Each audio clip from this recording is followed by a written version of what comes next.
भाइयों और बहनों, आज देश एक बार फिर लोकसभा चुनावों के रूबरू है। इस चुनाव में हमारी पार्टी एसयूसीआई कम्युनिस्ट ने 22 राज्यों से 151 सीटों पर अपने उम्मीदवार दिए हैं। हम देश के तमाम लोगों से अपील करते हैं कि इन उम्मीदवारों को आप जिताएं। आप जानते हैं कि पिछले 10 साल से भाजपा की मोदी सरकार केंद्र में रहकर जनता पर दमन और शोषण का राज चला रही है। 2014 में ये लोगों के साथ विश्वासघात करके आई थी। विदेश से काला धन लाएंगे, सबकी जेब में 15-15 लाख रुपए जमा होंगे, नौजवानों को 2 करोड़ रोजगार मिलेंगे, किसानों की कर्ज माफ़ी करेंगे, किसानों को लागत से 1.5 गुना एमएसपी के दाम देंगे, महिलाओं देश में बेखौफ रहेंगी, उनकी इज्जत आबरू की सुरक्षा होगी। आज फिर एक बार ये राम राज्य का सपना दिखा रहे हैं। ये विकसित भारत, समृद्ध भारत और मोदी की गारंटियां बांट रहे हैं। ऐसे छड़िया, ऐसे धोखेबाज लोगों के लिए, राजनीतिक पार्टियों के लिए हमारे देश के संविधान में, कानून में कोई सज़ा नहीं है। हम जनता से अपील करते हैं कि वो सही से इनके छड़िया चरित्र को समझें और इनको इन चुनावों में परास्त करें। ख्याल रखिएगा, भाजपा ने चाहे जितने भी कांग्रेस मुक्त भारत की प्रचार किया हो, लेकिन आज भाजपा में 35% शीर्ष नेता कांग्रेस से आए हैं। इसने कांग्रेस की नीतियों को, भूमंडलीकरण की नीतियों को, निजीकरण की नीतियों को, पूंजीपतियों की तिजोरी भरने की नीतियों को देश के ऊपर थोपा है। इससे देश की दुर्दशा बढ़ी। आज भयंकर रूप से बेरोजगारी है। इन्होंने जो रोजगार देने वाले सरकारी उद्योग थे, रेलवे, रोडवेज, बिजली, कोयला, स्टील, इन सभी को निजीकरण कर दिया, निजी हाथों में दे दिया। लाखों पद खाली पड़े हैं, भर नहीं रहे। आज देश में 72 करोड़ से ज़्यादा लोग बेरोजगार हैं, जिनमें 32 करोड़ नौजवान हैं। 20 साल से लेकर 24 साल की उम्र तक के 45% नौजवान बेरोजगार हैं। ये पढ़े लिखे हैं, कुशल हैं, काबिल हैं, सुप्रशिक्षित हैं। क्या रोजगार के बिना विकास की कल्पना की जा सकती है? कतई नहीं। और एक इसमें किसानों की, मजदूरों की, मध्यम वर्ग की दुर्दशा बढ़ी है। इन्होंने किसानों के कर्ज माफ़ नहीं किए। जब वो एमएसपी की मांग करते हैं तो उनको लाठी गोली दिखाते हैं। वो राजधानी में नहीं आ सकते हैं। हम पूछते हैं, क्या ये राजधानी सिर्फ सत्ताधारियों की है? आज मध्यम वर्ग टूटते टूटते गरीब हो रहा है। हमारे देश में गरीबों की संख्या निरंतर बढ़ रही है। दुनिया के 1/3 गरीब हमारे देश में हैं। क्या यही राम राज्य है? क्या यही विकसित भारत है? क्या यही मोदी की गारंटियां हैं? आज देश की संपत्ति, 40% संपत्ति 1% लोगों के हाथ में सिमट गई है। दुनिया के टॉप 10 सबसे बड़े अमीर में अंबानी और अडानी शामिल हैं। ये देश के मेहनत कशों की लूट करके, देश के संसाधनों की लूट करके अमीर बने। आज विदेश से सस्ता डीजल, पेट्रोल मंगवाकर, रसोई गैस सस्ता मंगवाकर और देश में महंगा बेचा है। खुद मोदी सरकार ने 26 लाख करोड़ रुपए जनता से हड़पे हैं। प्राइवेट और सरकारी तेल कंपनियां इससे अलग रहेगी।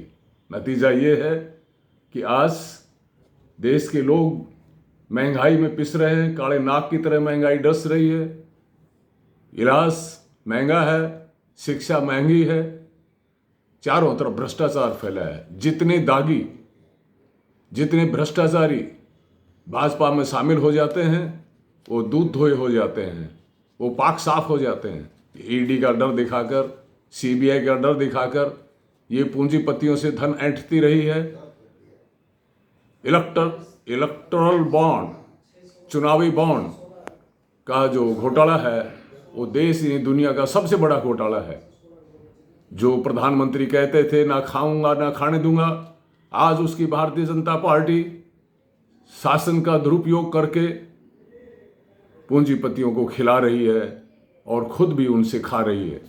ऐसी भ्रष्टाचारी ये जो भाजपा है, ये दमन और भ्रष्टाचार की सरगना है। इसने हमारे आज़ादी आंदोलन और नवजागरण काल का जो आंदोलन था उसकी विरासत को ये बर्बाद कर रही है, इतिहास को तोड़ मरोड़ रही है, विज्ञान को मिटा रही है, दलितों पर और अल्पसंख्यकों पर एक हमले हो रहे हैं।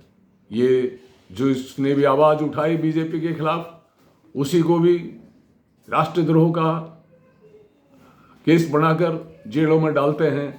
ऐसे तानाशाही सरकार को, ऐसे पूंजीपतियों के तिजोरियां भरने वाली सरकार को, लोगों को के अंदर फूट डालने वाले, उनके भाईचारा को बर्बाद करने वाली सरकार को इन्होंने मणिपुर का क्या हाल किया है, नू में इन्होंने हरियाणा में क्या हाल किया है।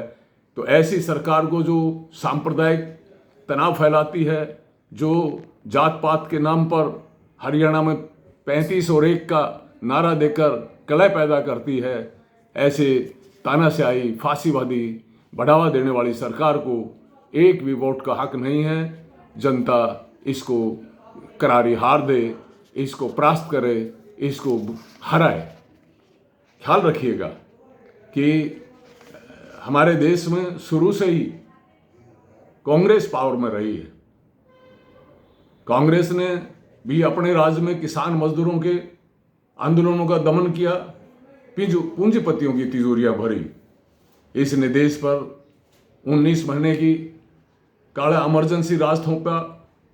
एस्मा, अफसपा, टाडा, मीसा, यूएपीए जैसे भयंकर काले कानून कांग्रेस राज में बने, जिसे आज भाजपा और भी सख्त बनाकर सारा देश में तानाशाही राज चला रही है। कांग्रेस कभी भी ना तो धर्मनिरपेक्ष रही, ना जनतांत्रिक रही। इसलिए कांग्रेस और इससे बने जो गठबंधन है इंडिया, इसको जनता हरगिज समर्थन नहीं कर सकती। लेकिन दुख की बात है, अफसोस की बात है कि सीपीएम, सीपीआई जैसी वाम पार्टियां, जिनसे उम्मीद थी कि वो वाम एकता को लेकर चलेंगी और देश को एक विकल्प राजनीति देंगी। हमारी 6 वाम पार्टियां मिलकर चलती थी, लेकिन इन्होंने उसी एकता को तोड़कर कांग्रेस से हाथ मिला लिया है। इसलिए सिर्फ कुछ सीटों के लिए इन्होंने वामपंथ को ताक पर रख दिया है, वामपंथ को ये दगा दे रहे हैं। तो ऐसी स्थिति में हम लोगों से अपील करेंगे वो समझें हमारा देश 2 वर्गों में बटा हुआ है। एक तरफ पूंजीपति शोषक हैं, दूसरी तरफ मजदूर, किसान, कमेरे, मेहनतकश हैं, शोषित हैं। इन दोनों का हित स्वार्थ एक नहीं हो सकता। पूंजीपतियों का स्वार्थ है ज्यादा शोषण करना, मजदूर किसानों का एक ही स्वार्थ है और वो है कि मिलकर शोषण से छुटकारा पाना। भूलिए नहीं, राजनीति भी 2 तरह की है। एक है शोषण को कायम रखना, दूसरी है शोषण को मिटाना।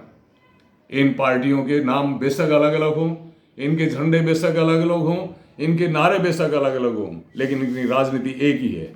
इनकी राजनीति है पूंजीपतियों के धन पर ये पड़ती हैं और उन्हीं की तिजोरी भरती हैं। जो पार्टी शासन में रहती है वो जनता का दमन करती है, उसमें फूट डालती है, और जो बाहर रह जाती है वो घड़ियाले आंसू बहाते हैं, लोगों को झांसे देते हैं। तो ऐसे ये चुनाव जो है ये पैसे का खेल है। आज जनतंत्र का कहीं अस्तित्व, ढांचा, अवशेष मात्र है। जनतंत्र के ऊपर धनतंत्र जो है उसका हावी है। आज ये धनतंत्र ही फैसला करता है, जनता नहीं, कि कौन जीतेगा, किसकी कितनी सीट आएंगी। तो ऐसी स्थिति में एसयूसीआई कम्युनिस्ट जनता को राजनीतिक रूप से जागरूक करने के लिए, जनता को संगठित करने के लिए लंबे अरसे से लड़ती आ रही है। उसी लाइन को लेकर हम 151 सीटों पर 22 राज्यों में अपने उम्मीदवार दे रहे हैं। आज देश को एक विकल्प ऐसी राजनीति की जरूरत है, आज जनता के अंदर एक जनशक्ति के निर्माण की जरूरत है कि जिसमें ये पूंजीपतियों का जो शोषण है इसके जाल को काटा जा सके और जो है देश में सुखी समाजवादी राज कायम किया जा सकते। लेकिन ये काम चुनाव से नहीं होगा। इसके लिए जनता को सुसंगठित करना, जनता के आंदोलनों को आगे बढ़ना। जैसे किसानों ने 13 महीने आंदोलन करके 3 काले कानूनों को रद्द कराया। आज मजदूरों के सामने 4 लेबर कोड जो उनको दबाने के लिए ये लड़ाई है। कर्मचारियों की पेंशन खत्म की है, उनके सामने लड़ाई है। जो हमारी स्कीम वर्कर्स हैं उनको सरकारी कर्मचारी नहीं बनाया, उनको न्यूनतम वेतन नहीं मिल रहा। आज मजदूरों को 12-12 घंटा 14-14 घंटा काम करने पर भी उनको न्यूनतम वेतन नहीं मिलता है।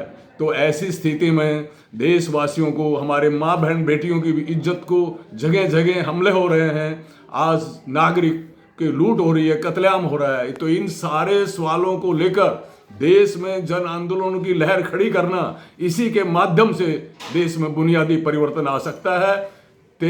17 बार चुनाव हुआ है, सरकार बदली लेकिन नीतियां नहीं बदली, शोषण का खात्मा नहीं हुआ। इसलिए शिवदास घोष महान क्रांतिकारी, दुनिया के महान मार्क्सवादी चिंतनकार जिन्होंने एसयूसीआई कम्युनिस्ट पार्टी बनाई थी, उनके विचारों के आधार पर आज हम चुनाव के मैदान में लोगों के सामने हैं। हम अपील करते हैं कि एसयूसीआई के उम्मीदवारों को आप जिताएं। ये वो निरखे परखे उम्मीदवार हैं, आंदोलनों से निकल कर आए हैं। आप एसयूसीआई के उम्मीदवार को जिताते हैं तो संसद में जाकर आप जनता की वो लड़ाइयाँ लड़ेंगे और बाहर आकर जनता के जन आंदोलन को सशक्त बनाएंगे। इसी अपील के साथ इंकलाब जिंदाबाद, एसयूसीआई कम्युनिस्ट जिंदाबाद, एसयूसीआई कम्युनिस्ट के उम्मीदवारों को जिताएं। धन्यवाद।